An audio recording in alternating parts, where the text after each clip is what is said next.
Good evening, and on behalf of Alpha Kappa Alpha Sorority Incorporated, Alpha Rho Omega Chapter, and Alpha Alpha Delta Chapter Signature Program #CAP, we thank you for joining us this evening for our Navigating Post-Secondary Education on both sides of the border. And we are just so delighted. We have such a powerful presentation this evening. And please do not hesitate to ask questions. Please participate as much as possible. Just to give you a little information on our #CAP program, it is provided an opportunity for students to learn as much as about admission for college and also to provide guidance and support in completing the application and enrollment process. We have all been in your shoes before. So again, sit back, relax, but don't forget to participate because this is all about you. I'm going to turn it over now to our next speaker.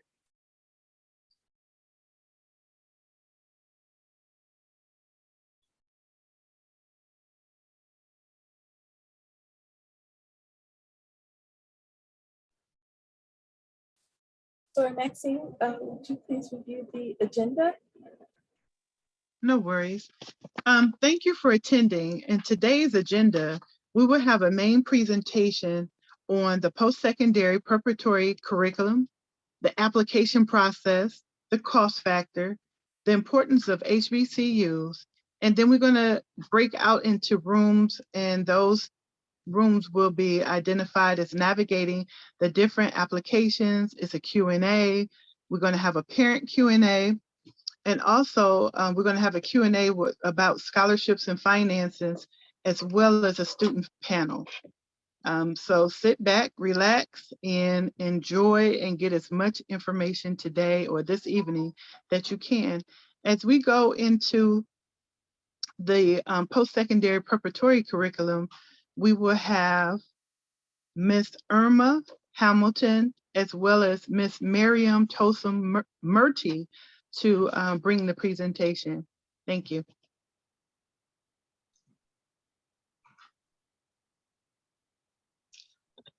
Good evening, everyone. It's definitely a pleasure to meet with you and also to welcome all of our guests who came this evening. Okay, what we're doing is sharing some information from the United States side and also from the Canadian side, looking at the college preparatory curriculum and getting ready for that next step, and not just for the college part of, but also your career and technical. So making sure that you are prepared with the classes that you take in high school for your next step. General guidelines in the United States, there is usually every state has a minimum graduation requirements. And in Michigan, it's called the Michigan Merit Curriculum. And that means there's so many classes that you have to take in the core areas, math, science, social studies, and ELA. I have them listed here. In 4 credits for English and math, 3 credits science and social studies, 2 credits for world language, 1 credit each for physical education, health, and visual. And for some students, they can talk in that health area, they can also take ROTC. Performing applied arts, online learning experience, out of class learning experience gives you the opportunity to gain credits while you're doing some outside experiences.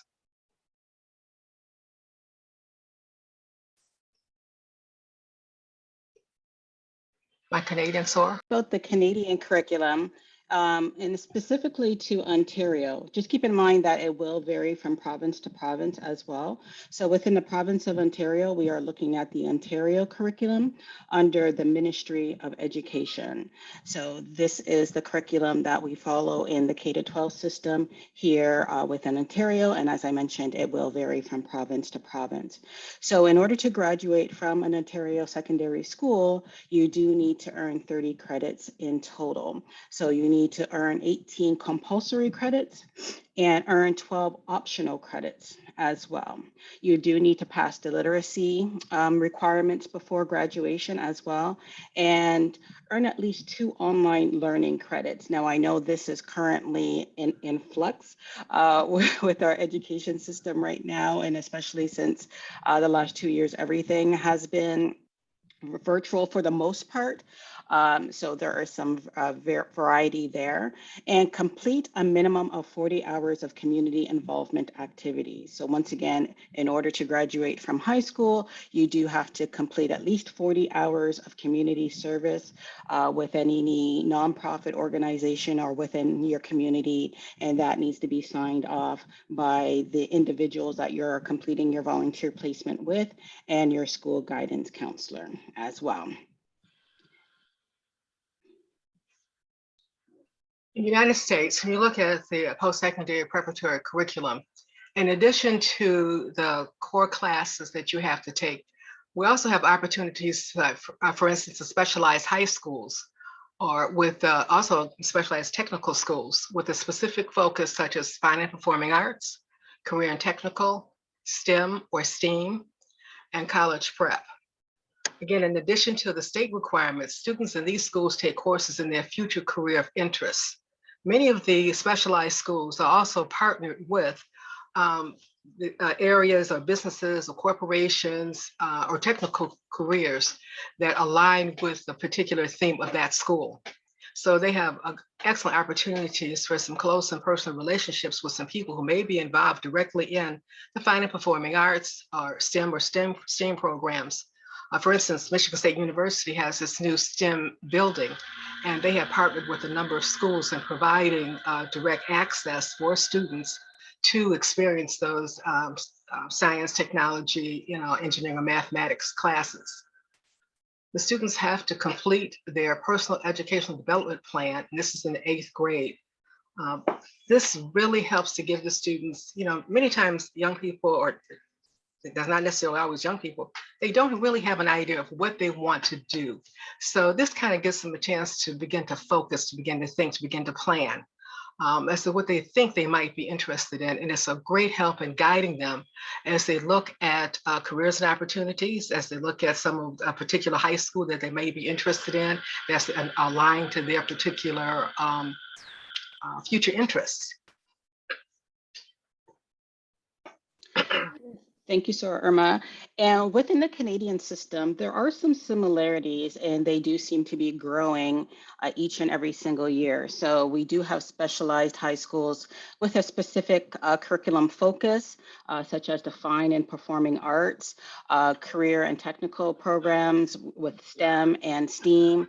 Like here, there are a variety of performance arts high schools as well. And keep in mind that in terms of experiential learning opportunities, many of our schools do offer co-op placements for students, and these are, excellent options.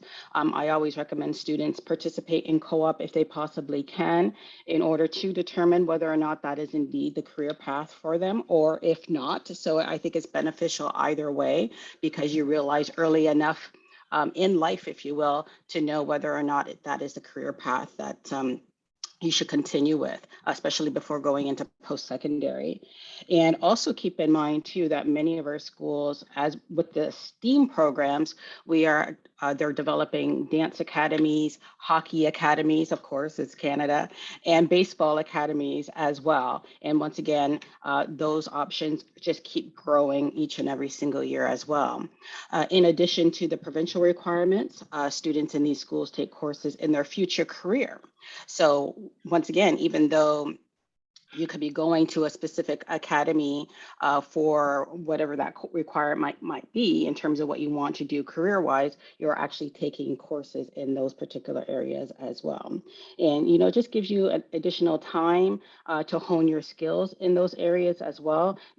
For instance, if you are going into a sports academy, there's definitely extra practice time that you can get to hone your skills in that particular area.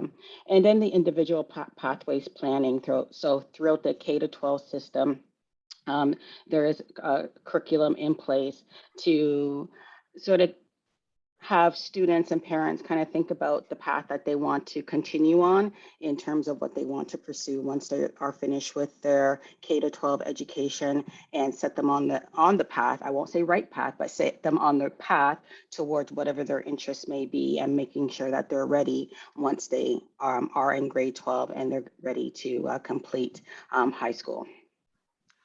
One of the things I wanted to add also that we think is really a strong component in some of the programs, and that is that relationship they have with business and industry in their areas. And many of the schools have an advisory committee.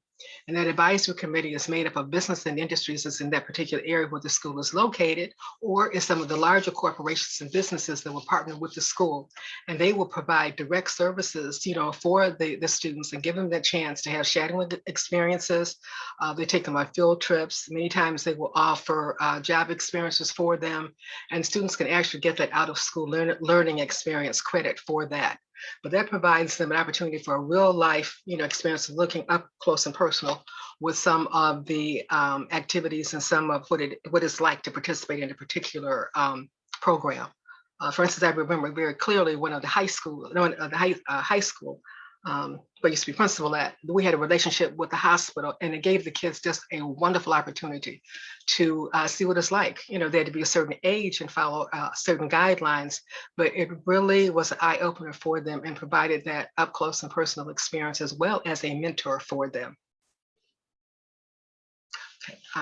Post-secondary preparatory curriculum, again, we have these other, in addition to the core classes, it's really important if the student who's interested in going on further, to a college or career and technical, and that is to get involved in some of those accelerated programs, dual enrollment programs, where you have opportunity while you're in school to also take classes at either the community college or the college or university in the area, which is also, that's why it's important, those partnerships, which also has important partnerships and relationships with the school.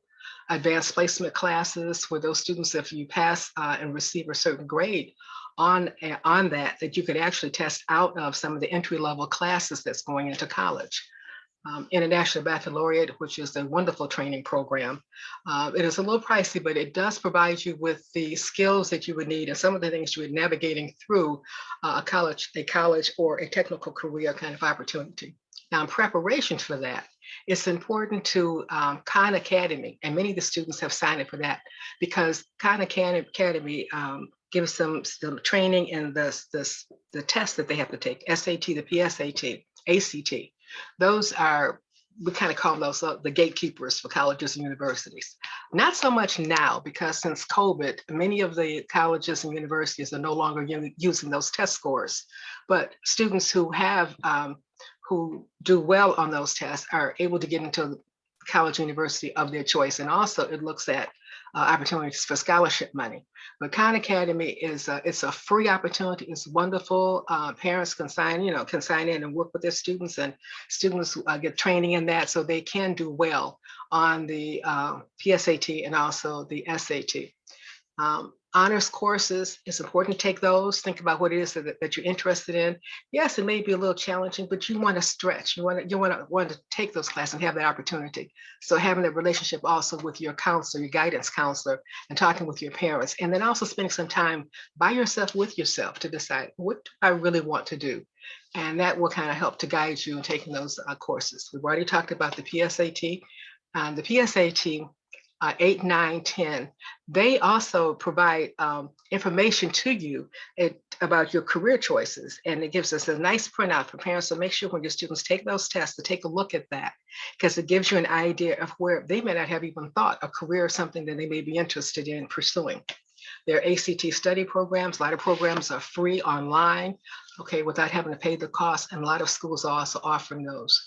There's some options of, finances are also tight, and that is to attend a 2-year community college for free. And we're encouraging students. I was talking to a young lady today who wasn't sure whether she wanted to go to college because of the funds.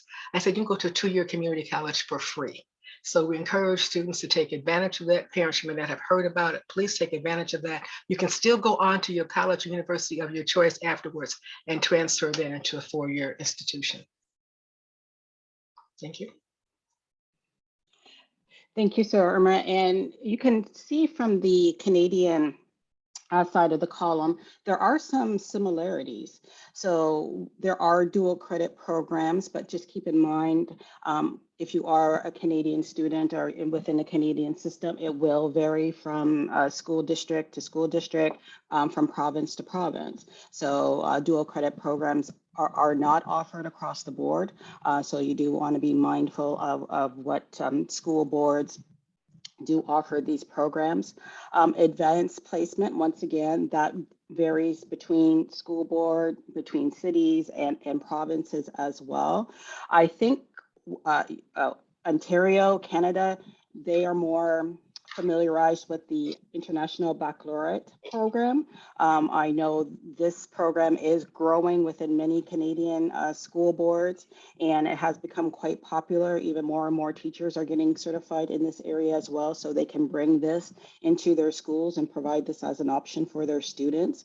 And the great thing about students completing the International Baccalaureate program, or we just say straight IB program, is the fact that if they actually complete the whole entire certificate in the program, they can enter in university pretty much having a complete semester under their belt already. So it's fantastic. And, you know, I've been telling my kids about it since before they could, you know, they weren't even like halfway through elementary yet. But this is something that I'm very passionate about personally. And I think it's just an excellent option for students to explore.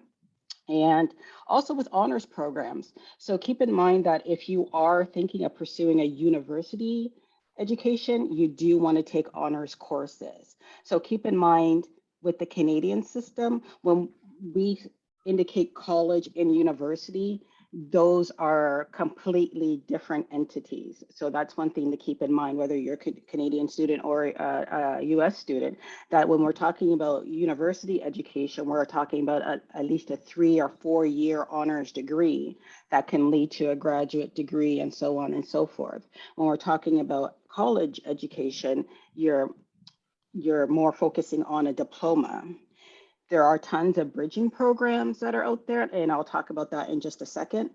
In Canada, we do not have standardized testing. So as a Canadian student graduating from a Canadian high school going into a Canadian institution, you do not need to write an entrance exam. Like there could be, you know, supplemental information that you might need to provide, maybe an essay, depending on the program and things like that. But in terms of writing an SAT or an ACT, that is not required to get into a Canadian school. However, if you are Canadian and you want to attend a US school, if you're attending a school that still requires SAT or ACT for admission, then you do still have to write that. So keep in mind there, we talked about the PSAT, and so Irma mentioned in terms of all these great study programs that are available, that is definitely applicable for Canadians as well that are thinking about going stateside. And when I talk about the college stream that I mentioned earlier, so the difference with university, it's a degree, college, it's a diploma. However, there are many colleges that have excellent articulation programs and agreements with universities, so they can attend college for 2 years and get a diploma, and then continue on with that education depending on the entrance requirements, and complete a program there and earn a university degree as well. And now there are actually some colleges that are offering university degrees too. So there's lots of variety and lots of options that are out there. Also, if you are thinking about university, make sure that you are on the university stream, especially if you are thinking about college as well. If you are thinking more of the trades, which is more of the focus in the Canadian system, but that is evolving. The college system currently focuses a bit more on the trades. And I believe the bottom slide, which is cut off a bit, there are school to work and apprenticeship programs that are available to students as well. Thank you. Okay, this is tips for parents and students, and this kind of goes across, all areas. And that is the research, the high schools that offer courses in your future career interests for parents and students. It's so often we want students to go a particular way. We want to guide them in a particular track, but it's really important to find out from them, what are they really interested in? What is that they think now that is something they might be interested in? Yes, they're still young, and yes, they're still formulating their thoughts and plans, but try to expose them to some of those areas so they may have an idea of what it is that they might be interested in. And while they're in elementary and middle school, research those high schools that may offer some of the courses that you think your child might be interested in going into. Meet with the counselors. I can't say this enough. Meet with the counselors at least twice a year. We say at least, say as many times as you possibly can on their schedule to ensure that you are taking the right classes, that you are on the right course and you're not missing anything. And the most heartwarming thing is to get to the 12th grade, ready to graduate and realize that, oh my gosh, I'm missing a class or two classes or something that I need to get into this particular college or university or career and technical school. Look for those extracurricular activities that provide insight and experience in your areas of interest. Okay, there's so many places out there now, even with the pandemic, there's opportunities for students to do things online. And a lot of companies are like looking at that, and they're looking for people who might be interested in doing that kind or providing that kind of oversight or insight for students to get those kind of experiences. And we can't always travel to places now, but we can also do it like with Zoom and other areas. We have these virtual tours. Take free advantage of free resources such as Khan Academy to prepare for the local, state, and national assessments. And I'm going to stop there because I'd like to explore those. Again, I talked about the virtual tours, and because I'd like for my Canadian partner to also talk about some of these areas. Thank you, sir. I think that you've touched upon every single point that would be relevant to Canadian students as well, or anyone studying within the Canadian school system. But I will sort of reiterate the fact that, yes, please do not feel that you have to have your entire life figured out at 17, 18. And that's where I see so many students get so stressed. So please, you don't have to. You can have an idea. But trust me, once you get to college and university, you might change your major 2, 3, 4, 5 times, okay? And so it's okay. It's okay. I know it's a challenging time. It's definitely a transition in your life, but do not let yourself get stressed about it. It's an exciting time, okay? So just keep that in mind, but do not get stressed because, yeah, you have a long life ahead of you and don't feel like you have to have it all figured out at 17 and 18. And just the final thing that I wanna add, in terms of this preparing for post-secondary, a little bit off of the curriculum just a bit, but don't let the first day on campus in terms of exploring a university, don't let that first day be the actual first day of classes. Do your homework, do your research, and try to visit these institutions and go to virtual open houses or whatever the case might be in advance, so you can sort of center yourself, ground yourself, and be ready for the adventure ahead. Thank you. I think there's one thing I did want to add that came up that I thought was really interesting that that a parent did. They decorated a box, for their child, and they kind of worked together. And every bit of information they came across, whether it's colleges, universities, or whatever they thought they might be interested in, they kept everything in one central location. So they had an opportunity to go back, and look, because you're going to get so many things coming at you, especially as you further matriculate into like 10th, 11th, 12th grade. You start getting a lot of things in the mail, and it's nice to have one central location to have where everything is located. Okay, thank you.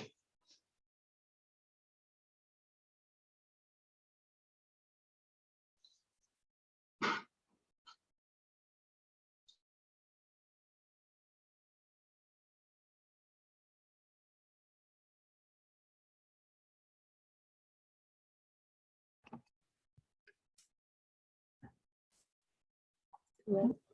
Okay. Yes. Hello, everyone. Good evening. My name is Bridie Joyner Alstrom, and I'm the current president of Alpha Alpha Delta Omega chapter, which is our Toronto chapter of Alpha Kappa Alpha Sorority Incorporated. And my soror Adana and I are going to talk to you a bit about the application process. So I'm going to pass it over to Adana to introduce herself and start off for you. And I'm Adana Smith, hashtag CAP College Application Process co-chairman for Alpha Rho Omega chapter of Alpha Kappa Alpha Sorority Incorporated in Detroit, Michigan. We're celebrating our centennial year, our 100th anniversary of being a chapter, and we're going to talk about the application process. So For Canadian students that are interested in going to American schools, you have 3 applications that you can choose from. So it's the common application, which over 900 colleges and universities located in multiple countries have available. Also, some HBCUs participate with the common application. You may be required to submit essays, letters of recommendation, and application fee waivers are available with the common application.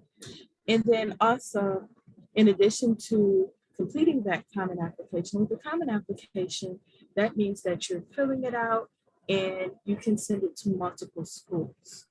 And that's helpful for some students because it's a lot of work when you're completing an application, whether it's, writing those essays and things of that nature that you might have to do for a university application, which is specific to that college. So common means that it's common to a lot of different schools.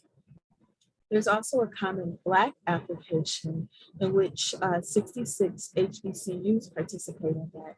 And there's a $20 application fee that is not waived. So with this particular application, you select 4 schools as your top schools that you're interested in, but then your application is available to all institutions for review. And with this application, it encourages that you send your letters of recommendation and essays directly to the institution, and also encourages you to check the institution's website. And then with the university application, again, that is specific to the particular university that you're applying to. They may or may not waive your application fee. It may or may not require essays or letters of recommendation and activities lists. And you also will likely have a shorter wait time to get a decision on your application. Right? Okay, for those students in the US who are interested in applying to Ontario or to Canadian schools, we start off with the Ontario University Application Center, and we call that UAC here.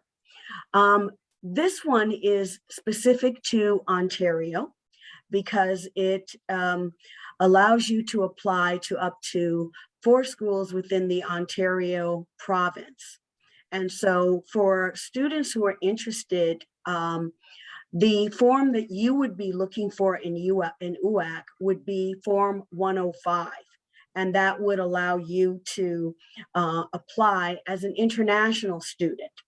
Now, UAC is the main one that we use in Ontario, but if you were applying to schools in other provinces, for example, you decided you wanted to apply to McGill University in Montreal, or you were interested in going to the University of British Columbia in Vancouver, these would be separate applications that would not be on the Ontario University's application center. And each university has their own application process outside of Ontario. But for those who are interested in crossing the border into Ontario, this would be the first application that you would look at. And it would allow you to, as I said, go into the program, to look at the programs that you are interested in and to apply to up to 4 universities. Now, my sister Miriam mentioned to you the differentiation between the universities and the colleges here. And that's a very important distinction because in the States, we refer to colleges all the time and we see them as the same thing. When you're applying to a university, you are indeed applying to a 3 to 4 year university degree program. Whereas when you are looking at something that says college, it is referring to a community college to make it, to simplify it for those of you in the US. So you want to make sure that you are doing your research. And I think most importantly, as you begin to look through the application process, it's really about reading it, following directions, and as Miriam mentioned, taking the opportunity to not just research the university or the program you want, but being very keyed into where it is located, and if you can, visiting, whether that is physically or virtually. Because think about it, this is where you are going to live the next 4 years of your life. So you want to pick something that you are going to enjoy, and that is more than just going to offer you your education, but is going to offer you a chance of personal growth as well. So it's very important that you are comfortable in your environment. Okay, Soradana. So this application process, this checklist here could be utilized whether you're a Canadian or an American student. So it is of utmost importance that you look and do your research and see what is required and ensure that you submit what is required as soon as possible. And this can help you when being considered for different scholarship opportunities and things of that nature, because you're not only applying to whatever school that you're interested in, you're also trying to ensure that you have enough funding to pay for it. And we want you to get as much free money as possible. We encourage you to submit all of your academic information from institutions in which you receive credit. And so, as was mentioned before with Ms. Hamilton and Ms. Tulsa Murty, you know, there are opportunities for dual enrollment in AP and IB courses and those exams. And so you want to make sure that you have the results of those exams sent so that you could get college credit for that. Ms. Brady, did you want to add? Yes, also, one of the things that you should keep in mind is be very conscientious of keeping track of your numbers. So when you sign on, for example, to the UAC, the Ontario University's application center, make sure that you put somewhere safe your UAC number, your passwords, whatever programs that you are using for your application process. Those IDs are very significant. And so you want to keep track of them. You also want to make sure that, as mentioned, that not only that you check your emails regularly for the updates, but that you're keyed into the deadlines. It's very important. The Canadian deadlines come a lot later than some of the US deadlines, and you may think that you have a lot of time, but you really do have to kind of stay on top of it. And one of the best suggestions I would have for you is when you are asked to provide recommendations, you should target your teachers early. Give them a sort of a little resume of yourself. If you're going to ask teachers or you're going to ask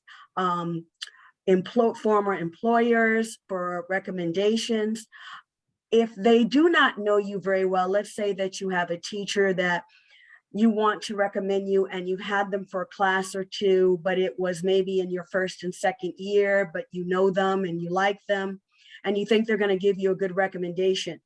That's where you need to make up just a small little, we call it like a little mini resume, just a reminder to them of when you had them for the class, what you've been doing since you had them, since you were in their classes, and what your goals are. Any activities that you are involved in school, because teachers are just like everyone else. They see a bunch of students yearly and they may remember you, but not remember you. So it makes it easier for them to write the recommendations that you require, and make sure you give them plenty of time to do so. Don't wait till the last minute. The earlier you let them know, the better. And then don't be afraid to remind them that you are looking to receive that recommendation by a certain time. Okay.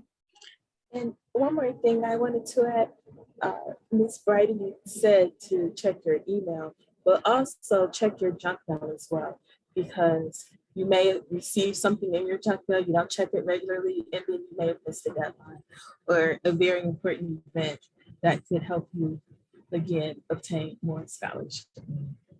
Oh, and I think there's also one other important thing when you're looking at that too. is remember the applications update. You do not have to finish it all at once. Yeah. So take your time going through the application process.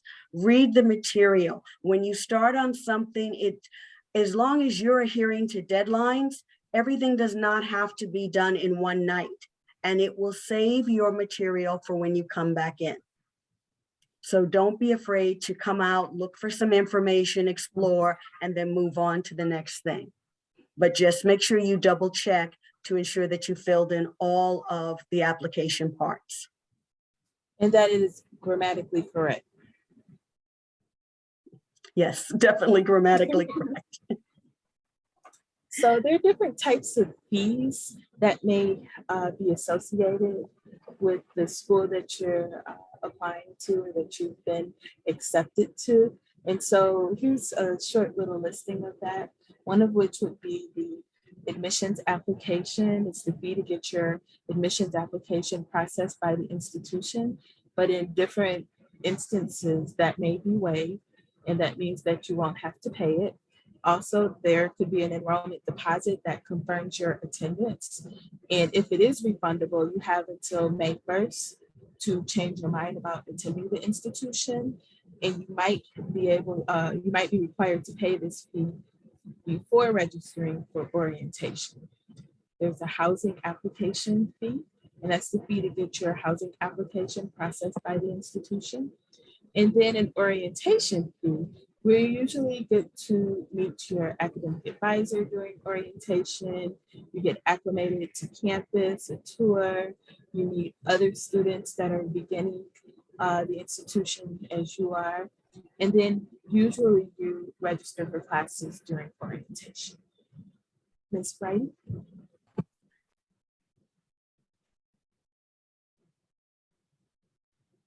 You're on mute. I'm sorry. Let me tell you a little bit about the UAC application and what the fees are.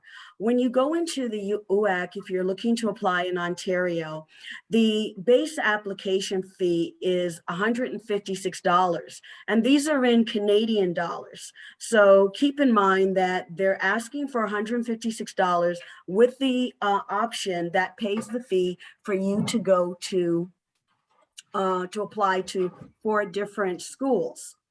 Now, the other thing is that there is a $10 international fee added on. And they also ask for $50 for each additional program, but that is beyond your first 3 programs, okay?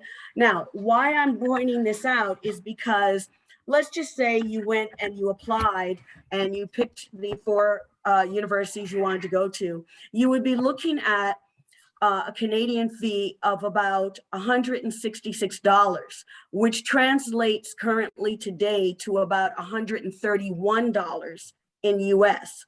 So when you're looking at these numbers, don't let them throw you because they are in Canadian dollars. When you use a US Canadian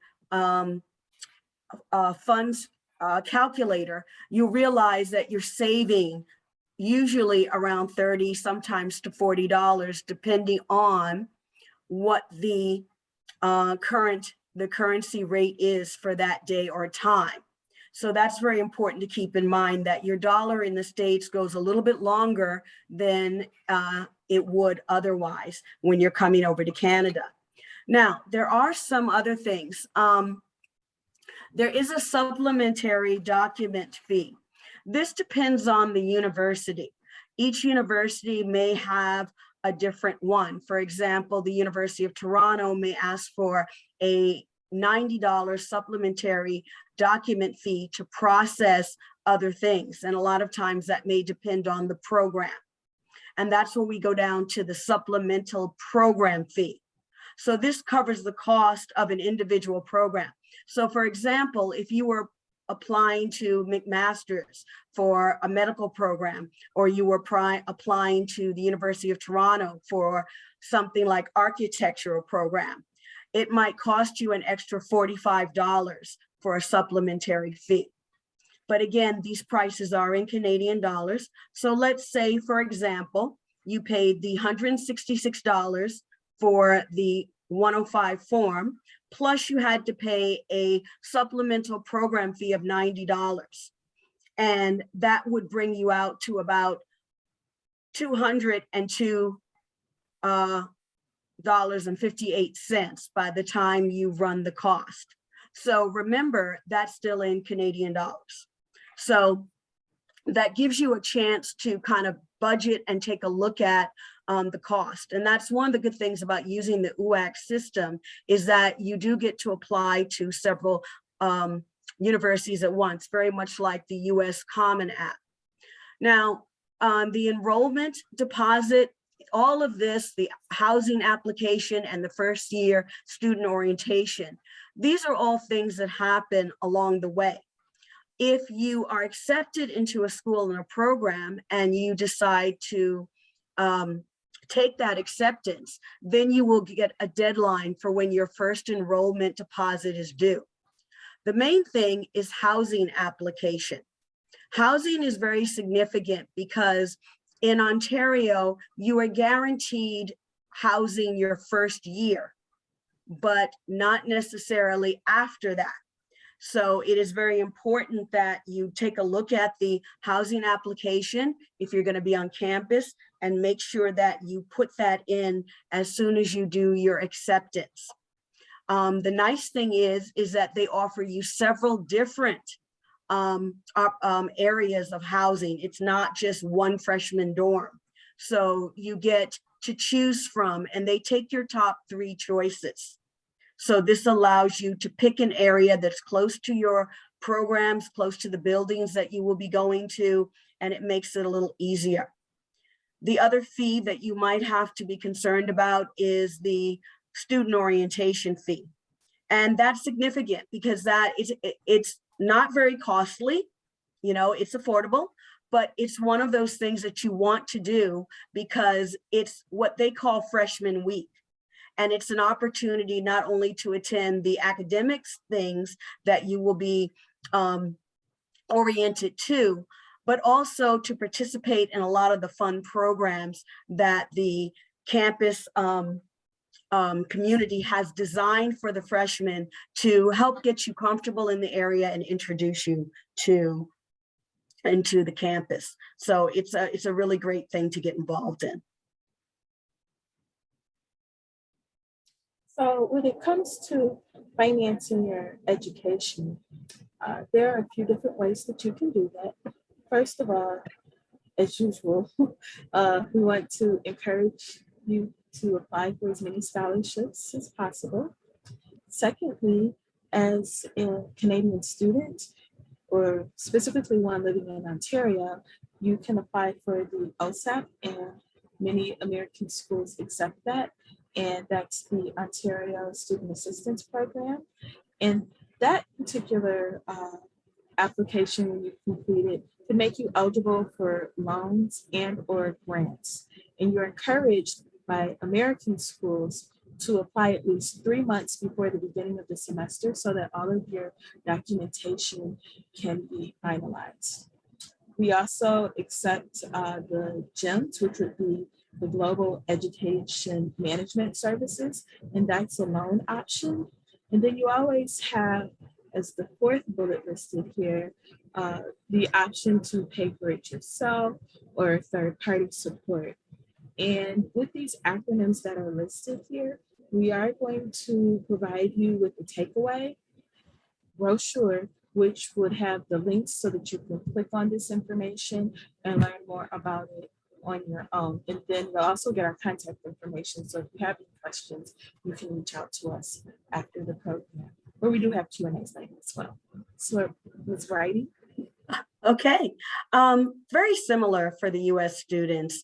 There are going to be institutions that offer bursaries and opportunities for scholarships and different applications that you definitely should invest in and fill out. It is always feasible to look for the money, okay, because we want to try to have as much as our education paid for as possible. And for you, your I'm pretty sure that most of you are aware of the federal government process with the FSA application. So everyone fills that out to try to get Pell Grants and money that you can use. And this, most of it transfers abroad. So you don't have to worry about, oh, do I have to go to a US school? If they're offering you the bursaries and the money, it can be used to travel outside of the country, used to educate yourself outside of the country. There are also special grants offered by states, and those are ones that you should look into, as well as what Ms. Adana said about private and third party. There are all sorts of loans, applications that you can look into. You may have private funding, and certainly explore options. The biggest mistake that many US and Canadian students often make is not searching for the money because it's time consuming. But then when you start looking online, you see where there are several students who are just like you who end up getting sometimes their entire education paid for, and there's extra money, sometimes, you know, $1 million, and you're going, how did they get that? They must be amazingly smart or had, you know, a straight A average. It's not about sometimes being as smart, it's being disciplined. And it's the one who applies. Sometimes there are so few applications that you expand yourself. It's like the lottery. You got to be in it to win it. So if you put in the time, you can achieve the goal of getting a great deal of your education paid for. Okay.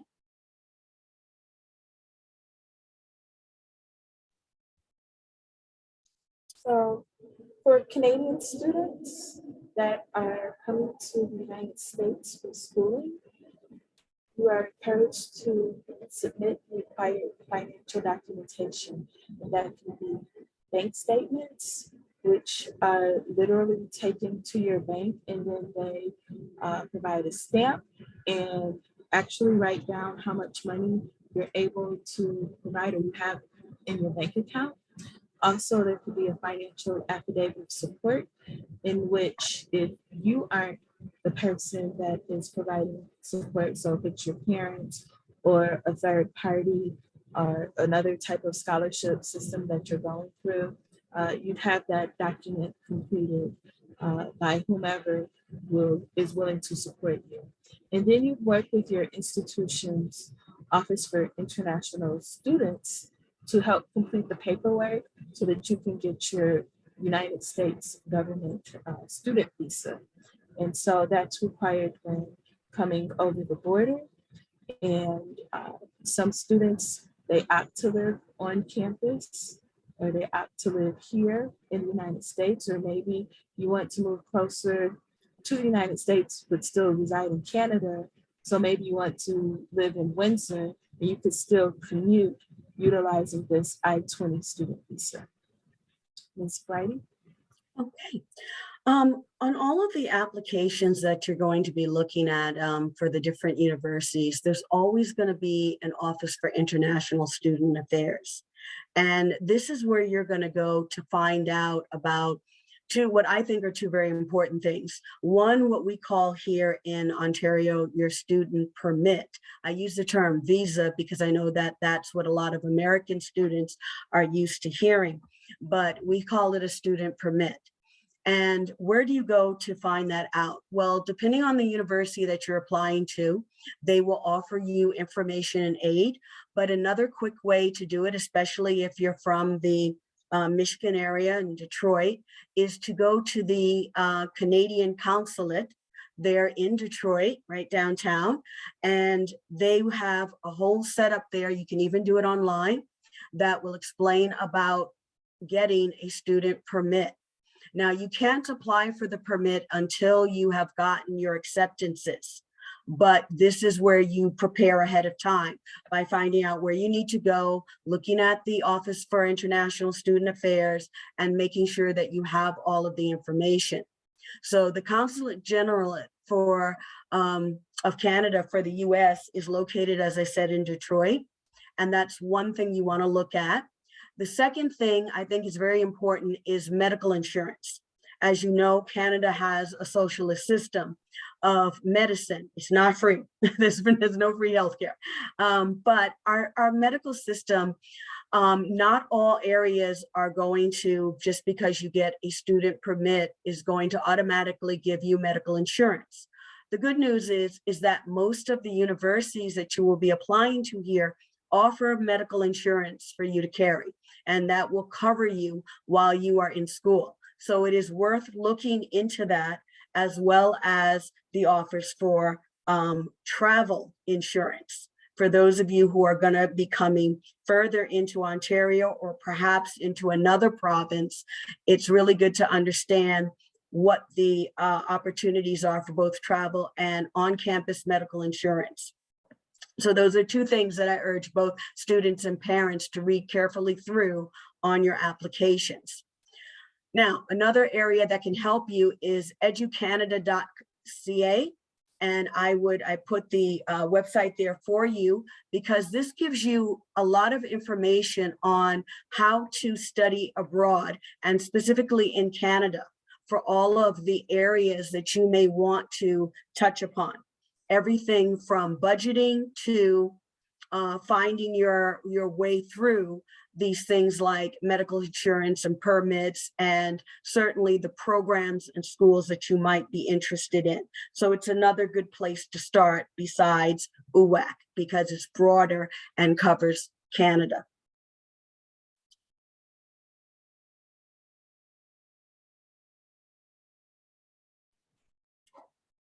So there are a lot of deadlines that you have to keep up with, and different institutions have different deadlines. So if you're applying to multiple schools, you may want to keep a calendar so that you can stay on top of all of your deadlines.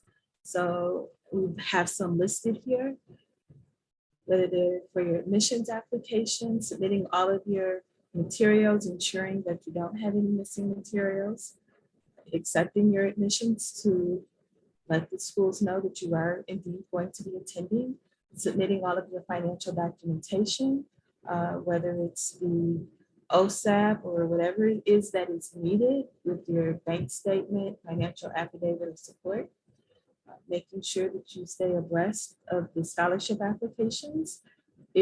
Particularly if you're intending on attending an institution that is close to your border. Because, for example, Wayne State University in Detroit has a Great Lakes Award in which Ontario residents pay only 10% more than a Michigan resident would. So, and that's true for the other states that surround the Great Lakes as well. So you want to make sure that you're applying in time and submitting all of your documentation in time to be considered for those types of opportunities. You want to make sure that you accept your scholarships, because if you don't, then time comes and you'll still have to pay the full amount instead of, having that taken care of for you. We encourage you to, fill out those housing applications, and that has to be done in a timely manner, and also registering for orientation so that you can register for classes and take the classes that you need, and also at the times and on the dates that you would like, if possible. Ms. Brady? You're on mute. Sorry about that. Very similar to what Ms. Adana said, is that we want to make sure that for US students interested in coming to Canada, that you do adhere to the application deadlines. That's deadlines. That is very important, that you give yourself time. Now, I can tell you from personal experience walking through this with my own daughter, for both applying to Canadian schools and to the US. The Canadian applications are less arduous, less difficult in some ways than the US applications.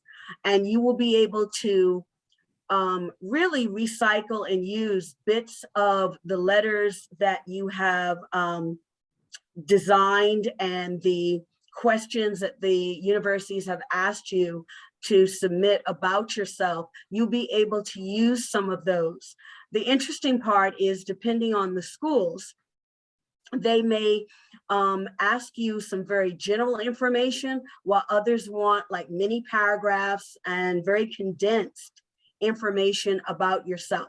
So you want to be direct, you want to be to the point, but you also want to be inviting, okay? And those are very important. I'll leave those for others to tell you a little bit more about, but keep in mind that you'll find navigating this probably, you'll find yourself at times looking and going, did I miss something? Because I finished it so fast, or it seemed like I went through everything.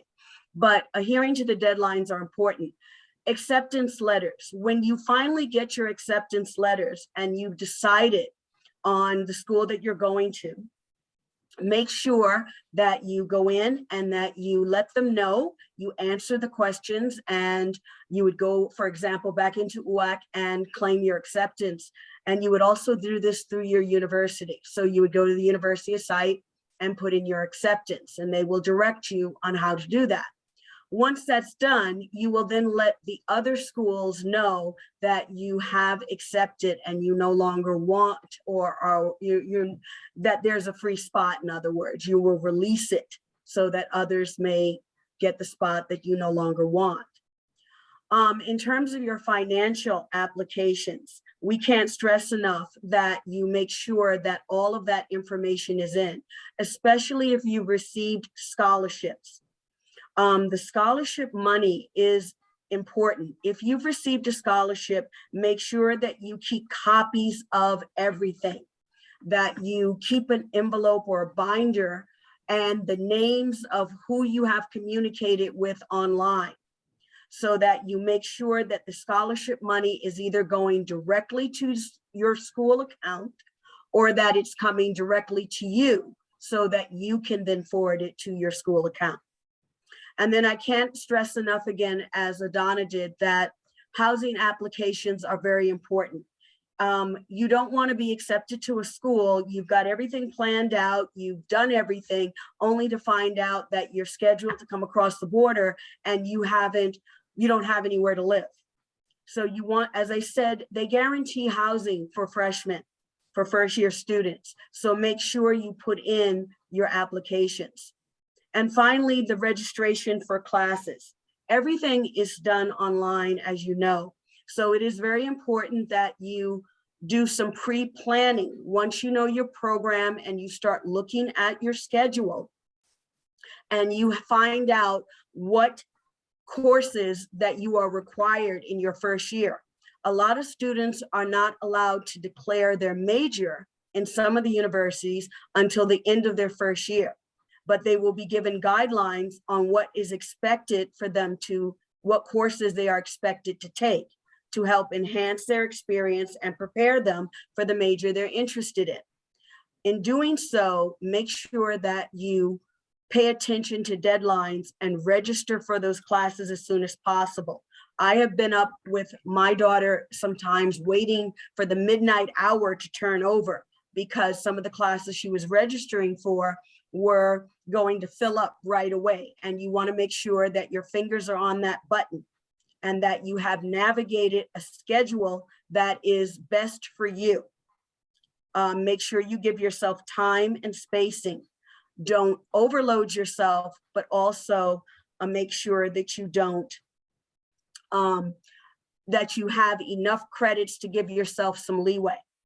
And there's one very important thing here that I would add that I don't think we did before, and that is about accommodations. I'm not sure if that is something that is picked up in another area, but I will mention it here.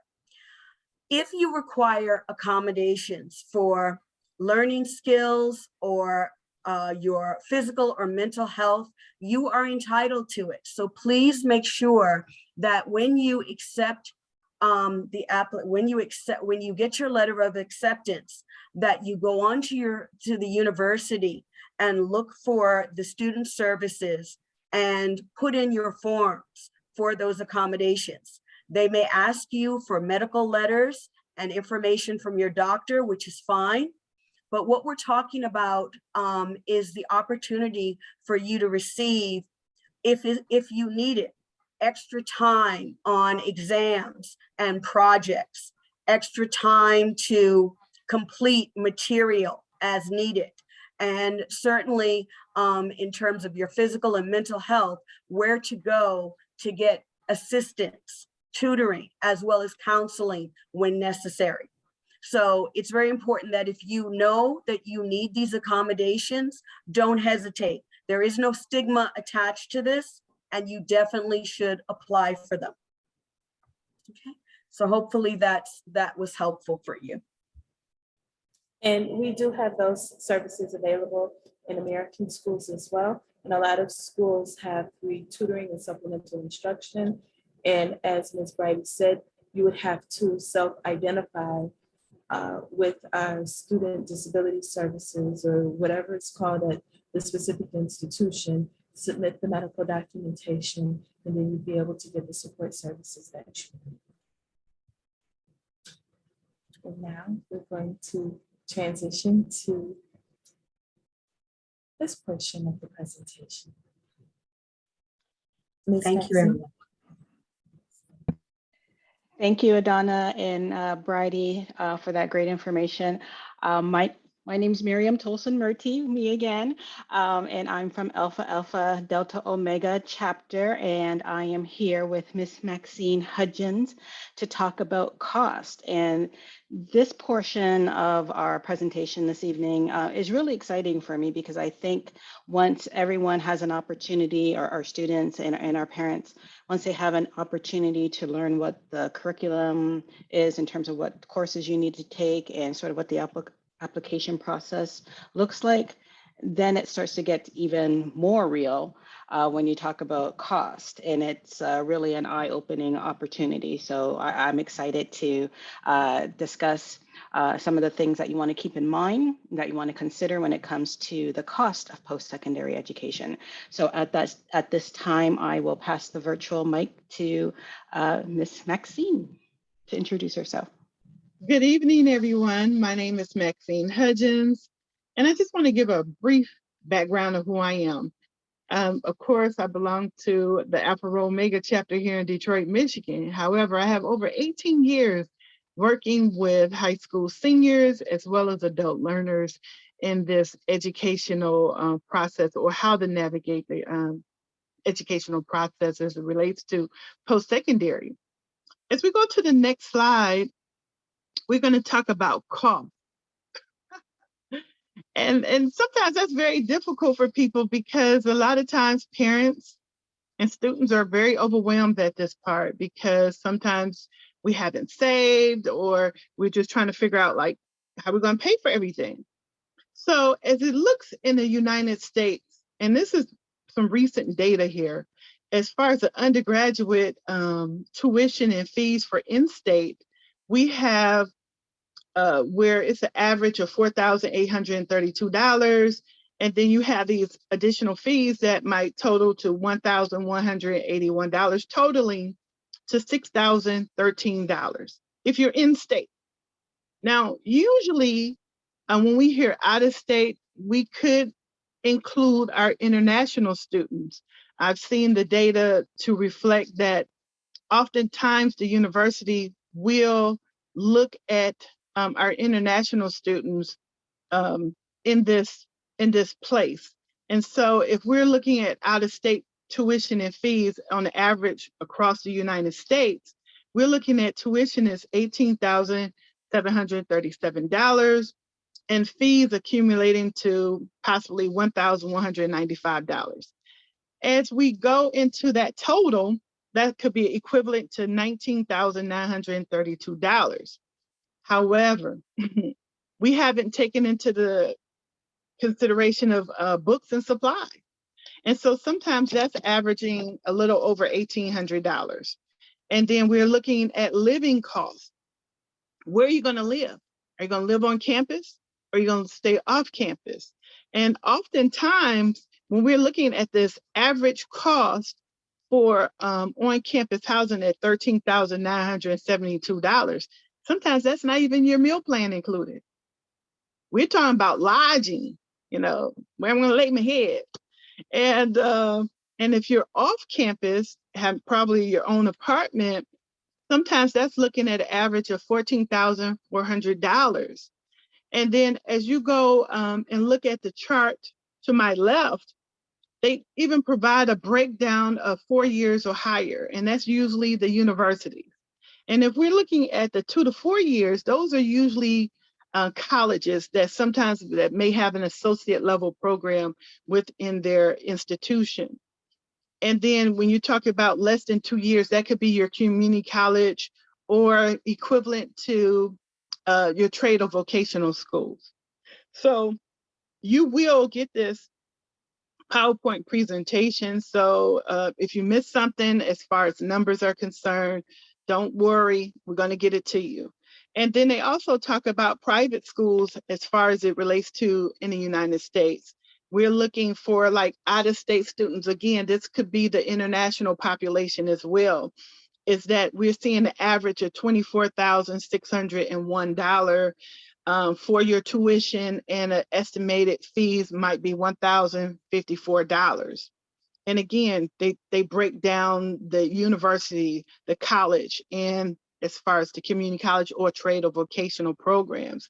As we go into our next slide, we're going to talk about what that cost may look like for an HBCU. The average tuition and fees of historical Black colleges and universities is estimated at about $7,195 for state residents and approximately $14,966 for out-of-state students. And I've also included a link here where you could actually go in and compare the cost of different HBCUs. But I know my colleagues talked about more of Michigan, but I decided to do an example from Georgia. As far as the public HBCUs, Georgia will waive out-of-state tuition for international students. And for those other states who do not currently hold a bachelor's degree, and if you've earned at least a 3.0 GPA. But here's the twist to it. There's a limited number of students who can receive this waiver. So it's so important to get these things checked out very early so you can receive those different type of waivers. Also, I was also reading where a lot of HBCUs recently, in the recent maybe 10 years, have created offices for international students because they understand that it's a need for that population to be at these universities and colleges because they bring that global perspective to their universities or colleges. So that was something great to find out and research on that. But as far as private costs, there are a lot of, I would say, institutions and private foundations are partnering with historical Black colleges, whether they're public and private, and they do assist with funding. And so that's the reason why I didn't put a cost per se for private institutions, but I can get that information to you at a probably at a later time. Hold on, let me make sure. You know what? Let me just give this tidbit. They said the typical cost of attending a private university was $34,740 in 2017-18 academic year. And they talked about the cost added up to $9,970 for state residents at public colleges and $25,620 for out-of-state residents. So, that was just some additional information that I wanted you all to have. But again, a lot of these costs can be cut if you research the different scholarships from these various foundations that's partnered with the historical Black colleges. At this time, Ms. Miriam will address or discuss the Canadian tuition and fees. Thank you, Ms. Maxine. So yes, so keep in mind that once again, as I mentioned, with curriculum will be different from, province to province and school board to school board, depending on where you are in terms of which province you may want to attend university, post-secondary education. The costs will vary from program to program as well. So there isn't one general cost to enter into university. It will vary depending on the province, the school, and the program that you're going into. So we've broken these down into various sort of general categories in terms of what is available out there in terms of what students will be studying. And we did get this information from StatsCan, so that information is available for you if you want to delve into that a little bit further. So if you are looking into the social sciences and the behavioral sciences and legal studies, you can see that there is a province by province breakdown in terms of what those costs will be on an annual basis. In some instances, you want to make sure that you're checking are the costs per semester or for the entire year as well, because sometimes when you're given to your tuition fee or given your tuition bill, that might only be for that particular semester. So you want to keep in mind, okay, what is that actual overall cost going to be for the entire year? You can see the breakdown for business management and public administration as well. So that varies quite a bit. As you can see, we're going from anywhere from $2,600 up to over $9,000 in Ontario to study business. For 1 year. The physical and life sciences technologies, you see quite a vast difference there. As you can see, the costs seem to be a bit lower when you're going out into Newfoundland and Prince Edward Island. So if you're more on the east coast of Canada, and keep in mind, these are Canadian prices as well. So if you are a US student and you're contemplating attending universities within these provinces, that these are Canadian costs, and you do want to be mindful of what the exchange rate is at the current time.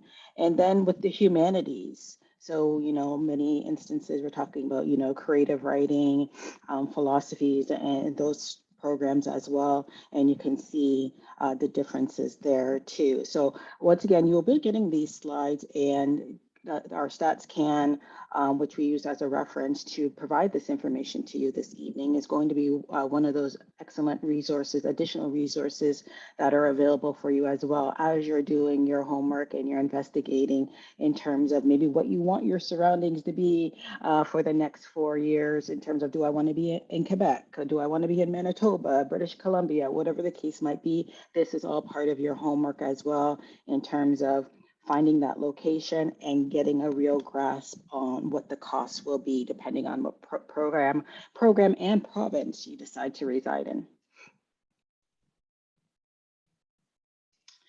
And I like to show this slide, and typically I like to have all sort of graphics moving around, because I like to have students and parents sort of guess the cost of what an entire year would the expenses of an entire year would be if they were to pursue post-secondary education in Canada.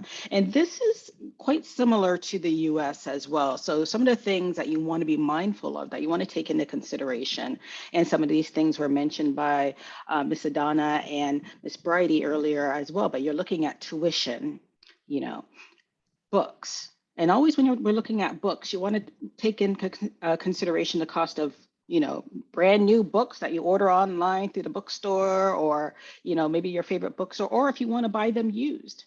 There's significant savings there if you do buy used books. My preference when I was in university, I just wanted the new books. That was just me, but I probably would have saved a ton of money if I did explore used books. Residence, dorms, how much is that going to cost at your institution? The meal plan. As Ms. Maxine mentioned just a few moments ago, okay, you got your dorm, you have your place to lay your head, but that doesn't mean that meals are going to be included. That is an extra expense. Okay, so you may have your dorm picked out, but you have to select a meal plan as well. And we'll show you some costs associated with that because there's various meal plans.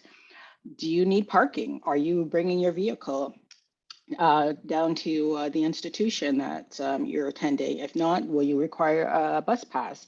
And some bus passes are part of tuition these days. And there's miscellaneous expenses and incidentals that we'll go into in a moment as well. But at a minimum, if you are looking at 1 year with all of these considerations, you're looking at about $25,000. But keep in mind that, for instance, let's say the University of Windsor, or anyone living in Toronto, or maybe where you are, and this is something that you want to explore as well. Some institutions will require all first-year students, all freshmen, to stay in a dorm, to stay in residence. At some institutions, that's mandatory. Not so much in Canada, but in the US, you will see that more often. So in the Canadian context, there might be some flexibility there because, I'm in a city where there are probably maybe 70, well, maybe 65, let's say 65% of our students are commuter students, which mean they live in the city and they attend the university. They don't need to stay in a residence or a dorm, okay? Where the others, because of where their home is, they are coming and they're staying at the university and they can stay in residence first year or all 4 years if they so choose. But keep in mind, is it required for you to take on that expense if it's not necessary? But if you want to stay in residence, or if you want to stay in off-campus housing as well, if the off-campus housing is an option for you during first year. So once again, that's something that you want to investigate as well. So just be mindful of this, because if you have started to save, are you getting close? Are you going to be able to cover your first year? And another thing to keep in mind, this is just first year, so ×4 if you're going into a 4-year program. And then if there's graduate school on top of that, or if you're thinking of med school, law school, whatever the case might be. So this is absolutely one of the reasons why I stress to individuals, you want to apply for any and all scholarship, any funding opportunities that are out there. Just apply for anything because, free money is the best money that's available. So get connected with that in order to make sure that you can cover these expenses. Over to you, Ms. Maxine, or is that me? That's you, sorry.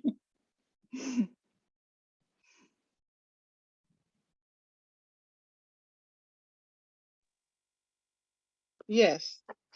I don't know what happened, but okay, here we are. As we go on to the next slide, we're talking about other costs or incidentals.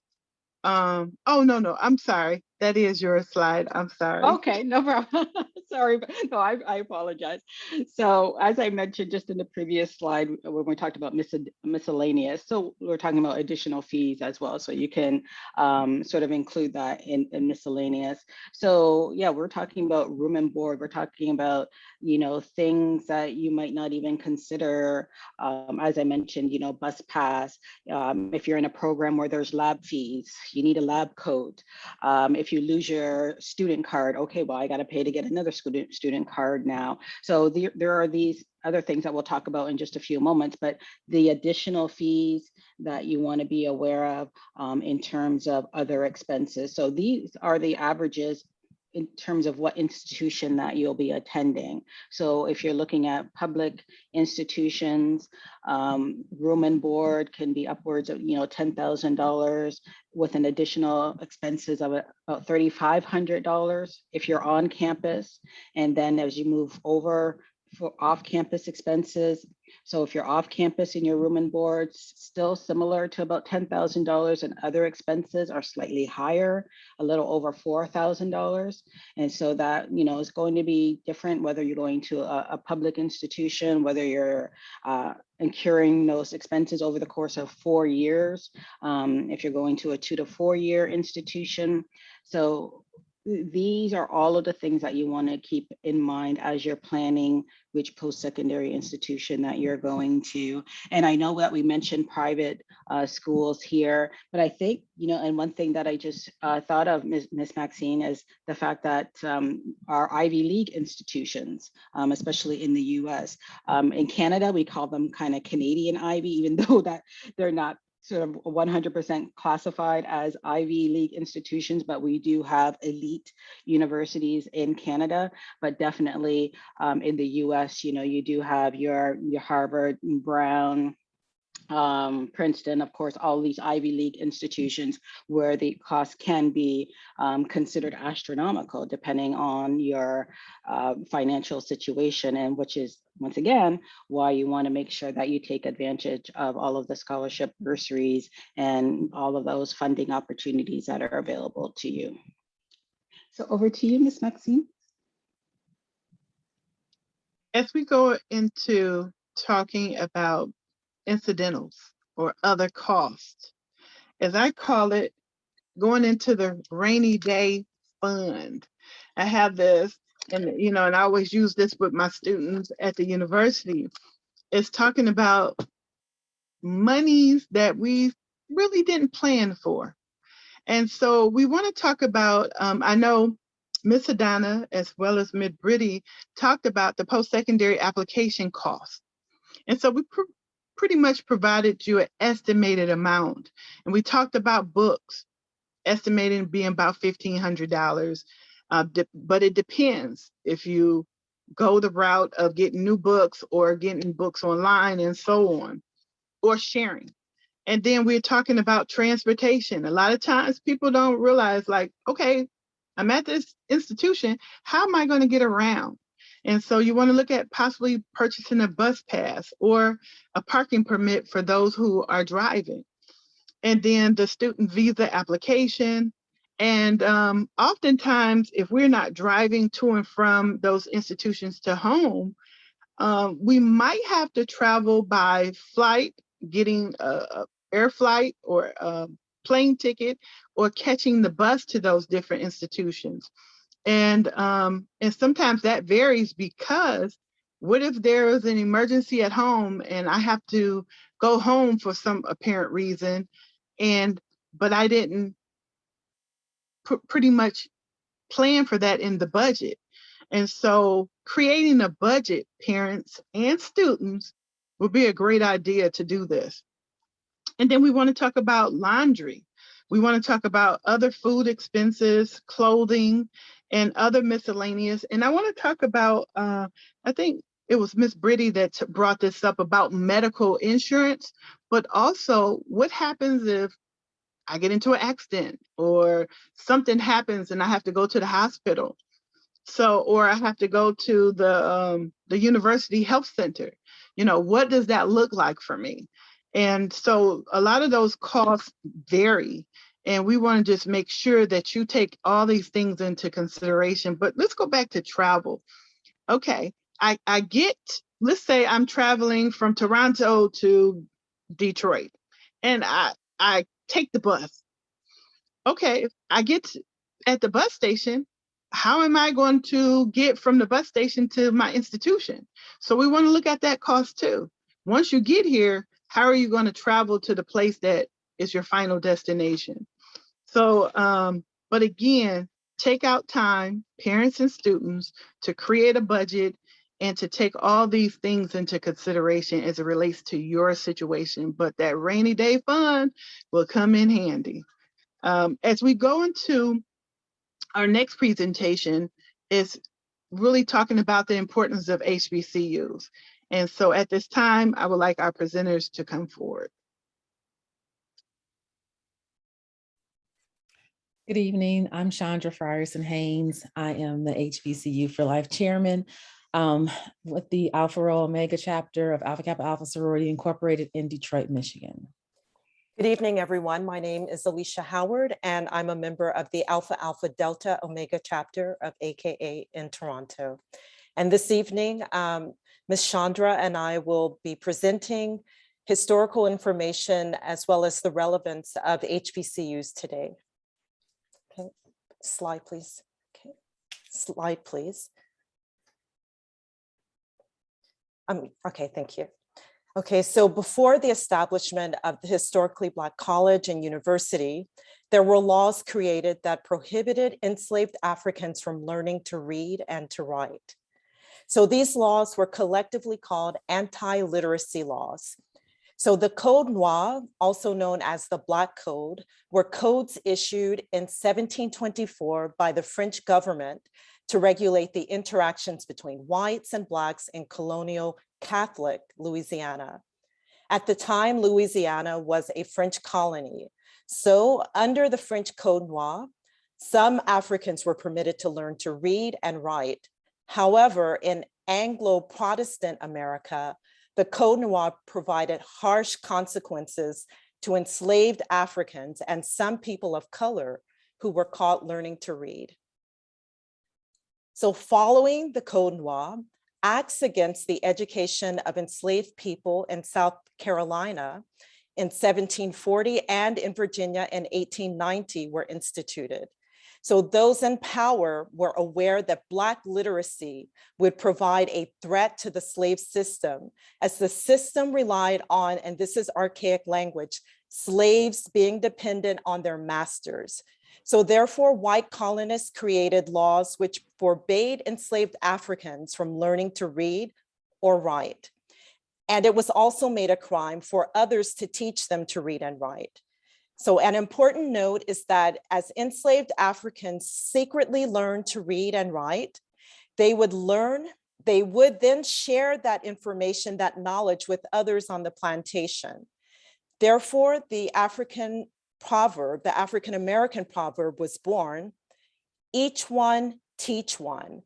And this would increase the literacy of enslaved people on plantations, as it was their duty to teach someone else. So shown in the photograph to your right is a young woman teaching her elder how to read. So with the Reconstruction era, this is also known as the Golden Era. This was the periods between 1865, which was the ending of the US Civil War, and 1877. So during this period, attempts were made to redress the injustices of slavery and its political, social, and economic legacy. And I would also like to add that the Ku Klux Klan was also founded during this period, boasting membership of high-ranking US politicians. But sadly, this golden era of Black prosperity would not last long. From the late 1870s, laws were passed to separate white spaces from persons of color, including education. And this was the beginning of the Jim Crow era. So despite systemic obstacles following the US Civil War, African Americans persevered and established their own learning institutions known as historically Black colleges and universities, HBCUs. These institutions were created to serve the educational needs of African Americans, as they were generally denied admission to traditionally white universities. And now I have the pleasure of passing the mic to our next presenter, Ms. Chandra, who will further expound on the purpose of HBCUs. Next slide, please. Thank you. I'm just going to kind of briefly talk about the history of HBCUs. One of the misconceptions is that all HBCUs were founded by African Americans or Blacks or enslaved Africans, whatever you want to call us. But that is not necessarily the case. The first HBCU, or which is a historically Black and predominantly, I'm sorry, I'm at a loss of words this evening. They're historically Black predominantly Black, historical Black colleges and universities. I really am, I lost my voice today, so I apologize. But they were not all founded by African Americans. In 1837, a Quaker who was a philanthropist by the name of Richard Humphreys founded an Institute for Colored Youth, and the school was used to train African Americans to become teachers, which is always excellent, because if we're teachers, then we can teach others, just as Miss Alicia said, each one teach one. So this is an institution that was created to create or train African Americans to become teachers. And it became the first HBCU, which is now Cheyney University, which is in Pennsylvania. So the school was renamed in 1913 to Cheyney University. The University of the District of Columbia it was founded by, of course, an abolitionist who was a white woman, and it was the normal school for colored girls, again, an institution for teaching. So a lot of HBCUs were founded to create teachers. And then the first HBCU to offer a degree. So they were HBCUs, but they weren't degree granting institutions. So they were teachers, but they didn't have degrees. So the first institution to offer a degree or be granted, like the first institution, was Lincoln University, and that was in Oxford, Pennsylvania. So it took until 1856 for the first African Americans to found a HBCU, which is Wilberforce University, and it's located in Xenia, Ohio. And so that was the first HBCU founded by African Americans, and it was actually founded between the African and Methodist Episcopal Church and the Methodist Episcopal Church. So this was the first founded HBCU by African Americans, and it is located in Ohio, which is definitely in Ohio, and across the street from that school is Central State University. I know a lot of people know that HBCUs are located in the South, but that's not where they necessarily originated, because you see they were in Pennsylvania, they're in Ohio, and the first one founded in the South was founded in North Carolina in Raleigh, and that's Shaw University, and that was in 1865. One of the things that was really like landmark happened in 1890 in the United States. They offered a number of universities land for colleges so that they could create more agriculture, and they could do sciences, and they can grow their universities. A law was passed, or a land grant act was passed in 1890, where 16 land grant institutions were established for African American universities. So those are like Central State, a number of different African American a number of HBCUs became land grant schools. So that was able to help boost their school, make their school bigger, and then create research in the areas of agriculture and the sciences. So it was very profound, because the government gave them land as opposed to them having to purchase land for their institution. In Detroit, we did have an HBCU, which closed in 2013. It was the Lewis College of Business. But as of this year, 2020, the school has been reopened, and it's going under another name, and it's going to focus on technology and graphic design. Let's see.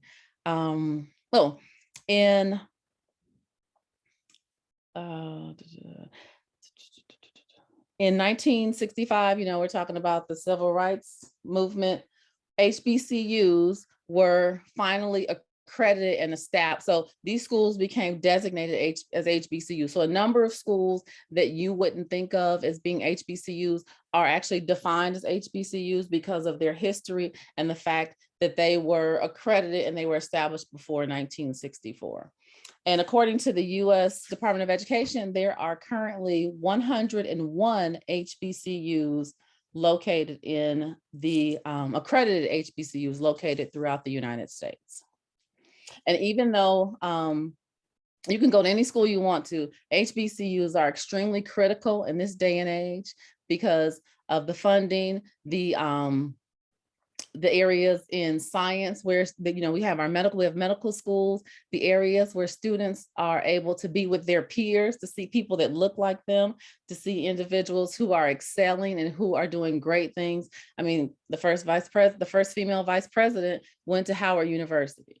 And I understand people know about Howard, but there are other HBCUs that people definitely need to know about. And Xavier University in Louisiana, they have produced the largest number of federally appointed judges. So there are a number of HBCUs that have different programs or a different focus on programs. Some of them may be engineering, some of them may be, like Meharry for medicine. So as you look at HBCUs, kind of look at the background and see what they're known for. Howard is known for journalism. There are a lot of actors and actresses that come out of Howard University as well. There's FAMU that's known for their business school. And there's not just undergrad, but there's also graduate. So the history of HBCUs is extremely rich.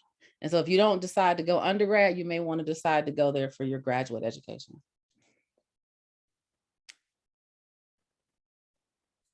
Next slide. So I went to Clark Atlanta University in Atlanta, and so my family, the majority of my family have gone to HBCUs. My mother's an HBCU graduate, my aunt, my uncles, everyone kind of on my mother's side, a lot of cousins on my dad's side. I was recently speaking with my mother, my aunt, and my grandmother.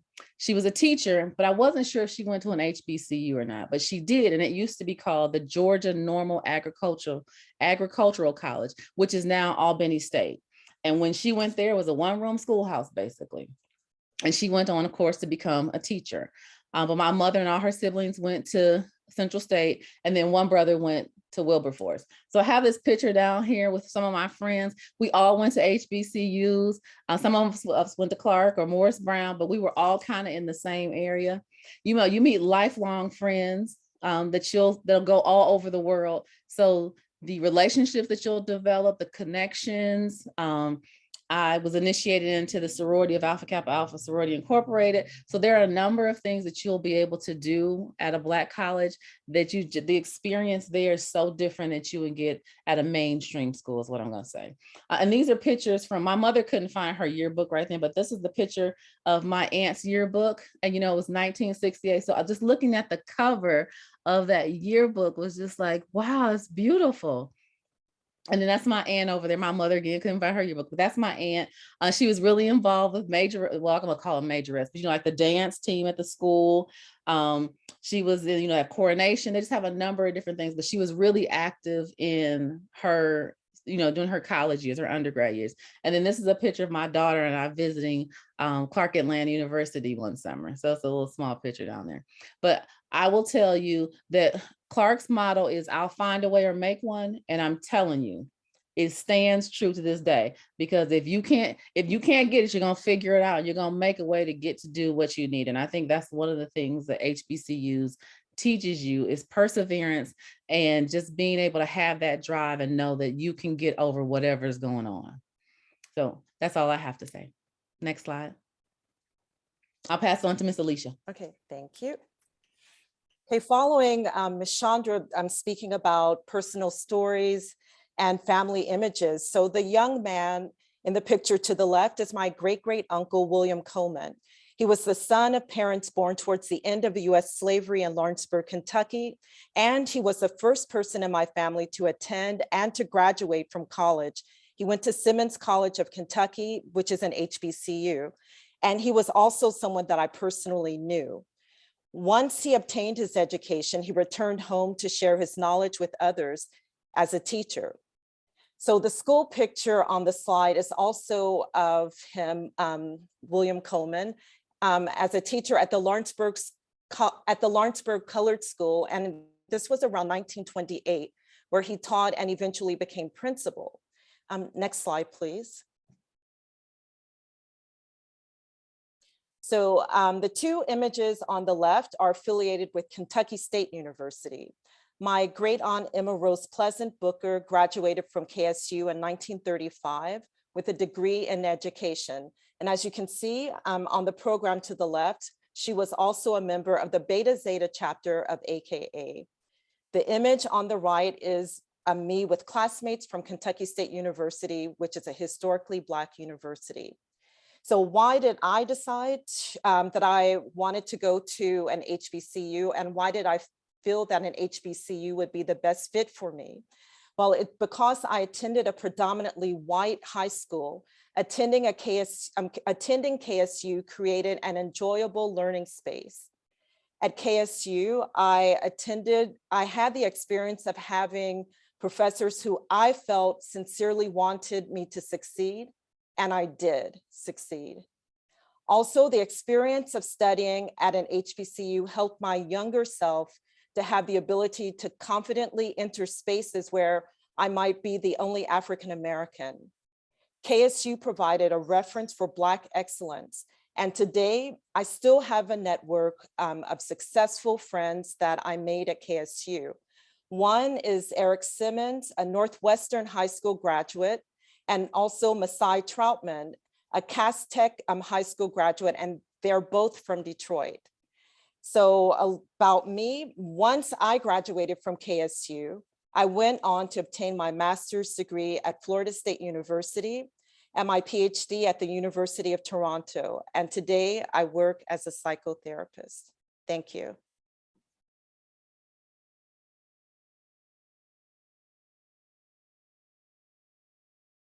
And as you can see on this slide, we've provided a list of all of the historically Black colleges and universities in the US, and there's also one in the US Virgin Islands.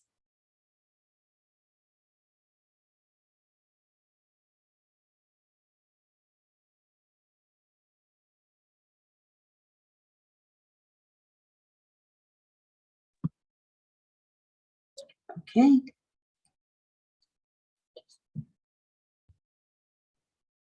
So now we're going to go into breakout rooms to allow you time to ask questions. And we're opening them up now, so you can decide which room you would like to go to. We'll have a few minutes in each room.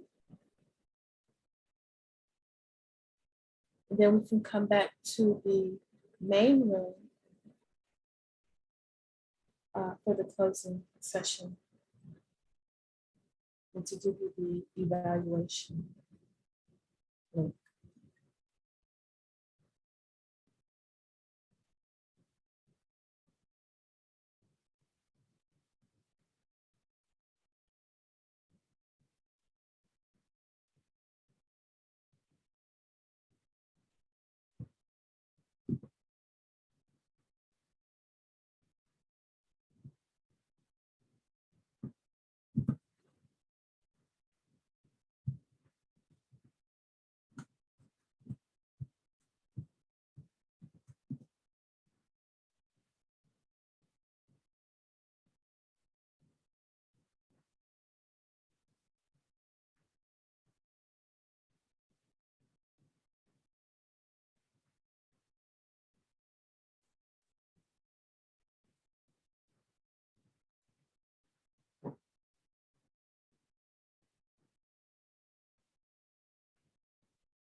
Does anyone need help going to a room? I think I may need some help, please. Okay,